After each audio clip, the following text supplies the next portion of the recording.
जय शिव गोरक्ष। प्रिय श्रोताओं, आज का भाग 6 इसमें आप सुनेंगे कि अयोध्यापुरी किस प्रकार की थी। प्रजापति मनु से लेकर महाराज दशरथ तक अयोध्या का किस प्रकार से विकास किया। तो वहाँ दोनों बच्चे यानी लव और कुश कहने लगे कि हम दोनों आदि से अंत तक इस सारे काव्य का पूर्ण रूप से गान करेंगे। इसके द्वारा धर्म, अर्थ, काम और मोक्ष चारों पुरुषार्थों की सिद्धि होती है। अतः आप लोग दोष दृष्टि का परित्याग करके इसका श्रवण करें। प्रिय श्रोताओं, लव और कुश ने कहा कि कौशल नाम से प्रसिद्ध एक बहुत बड़ा जनपद है जो सरयू नदी के किनारे बसा हुआ है। यह प्रचुर धन दान से संपन्न, सुखी और समृद्धशाली है। उसी जनपद में अयोध्या नाम की एक नगरी है जो समस्त लोकों में विख्यात है। उस पुरी को स्वयं महाराज मनु ने बनवाया था और फिर बसाया था। वह शोभाशालिनी महापुरी 12 योजन लंबी और 3 योजन चौड़ी थी। यहाँ बाहर के जनपदों से जाने का जो विशाल राजमार्ग था वह उभय पार्श्व में विविध वृक्षावलियों से विभूषित होने के कारण सुस्पष्टता अन्य मार्गों से विभक्त जान पड़ता था। सुंदर विभागपूर्वक बना हुआ मान राजमार्ग उस अयोध्यापुरी की शोभा बढ़ा रहा था। उस पर खिले हुए फूल बिखेरे जाते थे तथा प्रतिदिन उस पर जल का छिड़काव होता था। जैसे स्वर्ग में देवराज इंद्र अमरावती पुरी बसाई थी, उसी प्रकार धर्म और न्याय के बल से अपने महान राष्ट्र की वृद्धि करने वाले राजा दशरथ ने अयोध्यापुरी को पहले की अपेक्षा विशेष रूप से बसाया था। वह पुरी बड़े बड़े फाटकों और किवाड़ों से सुशोभित थी। उसके भीतर अलग अलग बाजारें थी। वहाँ सब प्रकार के यंत्र और अस्त्र शस्त्र संचित थे। उस अयोध्यापुरी में सभी कलाओं के शिल्पी निवास करते थे। स्तुति पाठ करने वाले सूत और वंशावली का बखान करने वाले मागध अर्थात भाट वहाँ भरे हुए थे। यह पूरी सुंदर शोभा से संपन्न थी। उसकी सुषमा की कहीं तुलना नहीं थी। वहाँ ऊंची ऊंची अट्टालिकाएँ थी जिनके ऊपर ध्वज फहराए जाते थे। सैकड़ों तोपों से वह पुरी व्याप्त थी। उस पुरी में ऐसी बहुत सी नाटक मंडलियाँ थी जिनमें केवल स्त्रियाँ ही नृत्य और अभिनय करती थी। उस नगरी में चारों ओर उद्यानों और आमों के बगीचे थे। लंबाई और चौड़ाई की दृष्टि से वह पुरी बहुत विशाल थी तथा शाखों के वन उसे चारों ओर से घिरे हुए थे।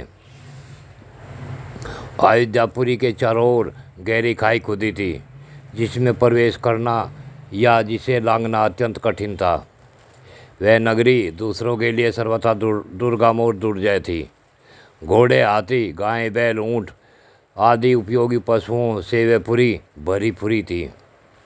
कर देने वाले सामंत नरेशों के समुदाय उसे सदा घेरे रहते थे। विभिन्न देशों के निवासी वैश्य उस पुरी की शोभा बढ़ाते थे।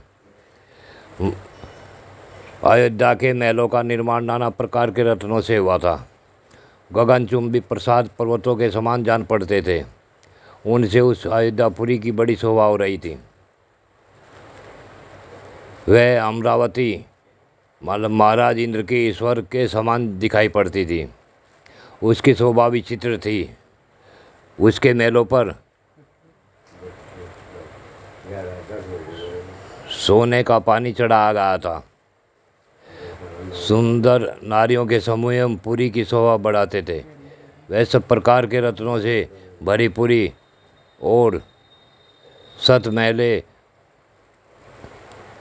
से सुशोभित थी।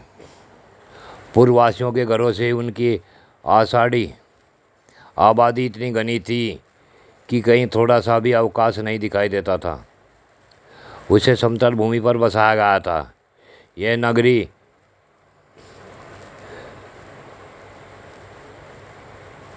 जड़हन धान के चावलों से भरपूर थी। भूमंडल की वह सर्वोत्तम नगरी दुंदुभी, मृदंग, वीणा, प्रणव आदि वाद्यों की मधुर ध्वनि से अत्यंत गूंजती रहती थी। देवलोक में तपस्या से प्राप्त हुए सिद्धों के विमान की भांति अयोध्यापुरी का भूमंडल में सर्वोत्तम स्थान था। वहाँ के सुंदर महल बहुत अच्छे ढंग से बनाए और बसाए गए थे। उनके भीतरी भाग बहुत ही सुंदर थे। बहुत से श्रेष्ठ पुरुष उस पुरी में निवास करते थे, जो अपने समूह से भी छुड़कर ऐसा हो गया हो जिसके आगे पीछे कोई न हो, अर्थात जो पिता और पुत्र दोनों से हीन हो, तथा जो शब्द वेदी बाण द्वारा बेंधने योग्य हो अथवा युद्ध से हार कर भागे जा रहा हो। ऐसे पुरुषों पर जो लोग बाणों का प्रहार नहीं करते, जिनके सदे सदाए हाथ शीघ्रतापूर्वक लक्ष्य भेद करने में समर्थ हैं, अस्त्र शस्त्रों के प्रयोग में कुशलता प्राप्त कर चुके हैं, तथा जो वन में गरजते हुए मत वाले सिंगों, व्यागों और स्वरों के तीखे शस्त्रों से इन भुजाओं के बल से भी बलपूर्वक मार डालने में समर्थ हो। ऐसे सैकड़ों मारथी वीरों से अयोध्यापुरी भरी पूरी थी। उसे महाराज दशरथ ने इस प्रकार से बसाया और पाला था। अग्निहोत्री, शामदम आदि उत्तम गुणों से संपन्न तथा 6 अंगों सहित संपूर्ण वेदों के पारंगत विद्वान श्रेष्ठ ब्राह्मण उस पुरी को सदा घेरे रहते थे। वे सहस्रों दान करने वाले और सत्य में तत्पर रहने वाले थे।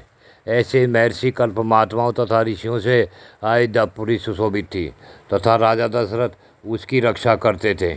राजा दशरथ के राज में कोई भी मानव दुखी नहीं था, कोई भी गरीब नहीं था। सभी को समान दृष्टि से महाराज दशरथ देखा करते थे। महाराज दशरथ ने अपने अयोध्यापुरी को इतनी सुंदर और सुशोभित बनाया था कि वह देखने लायक थी। मेरे प्यारे श्रोताओं, यह रामायण वाल्मीकि द्वारा रची गई रामायण के अंदर से लिया गया अध्याय है। कृपया आप सभी अगर इस रामायण को शुरू से अंत तक देखते रहेंगे, सुनते रहेंगे, तथा अगर किसी के पास वाल्मीकि रामायण हो तो वह उसे अगर पढ़ता रहेगा तो उससे मनवांछित फल मिलते हैं। जय शिव गोरख।